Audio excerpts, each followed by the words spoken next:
બનાસકાંઠા જિલ્લામાં કાંકરેજ તાલુકાના દુધાસણ ગામના તેજસભાઈ નાગરદાસ જોશી ખેડૂતની વેદના આવી સામે માર્ગ મકાન વિભાગ દ્વારા લીઝના માર્ગ ઉપર વેટ મિક્સ માલથી મગફળી પાક બગડતો હોવાની વેદના આવી સામે માર્ગ મકાન વિભાગ પાલનપુરના અધિકારીને ટેલિફોનિક તેમજ મૌખિક જાણ કરવા છતાં નથી મળતો સંતોષકારક જવાબ। વેટ મિક્સ માલ દુધાસણ લીજવાળા રસ્તા પર નાખતા ઉડી રહ્યું છે વેટ માલના કળનું સેપટ ખેતી પાકને થઈ રહ્યું છે નુકસાન। અહેવાલ બાય રામજીભાઈ રાયગુર।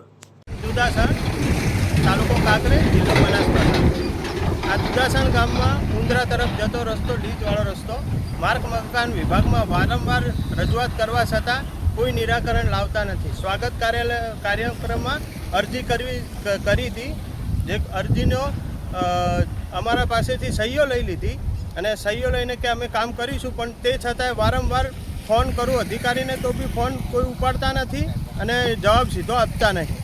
અને હવે વેટ મિક્સનો આજે આ માલ નોખીને જતા રહ્યા છે અને અહીંયા સિમેન્ટ ઉડીને આ રવિ પાક આખો વારંવાર બગડે રહ્યો છે અને આખા ખેડૂતનું આ નુકસાન થઈ રહ્યું છે, જેની જવાબદારી આ રોડ વિભાગ કશું કરતું નથી। અને અહીંયા આ રોડનું કોઈ નિરાકરણ લાવે એવી અમારી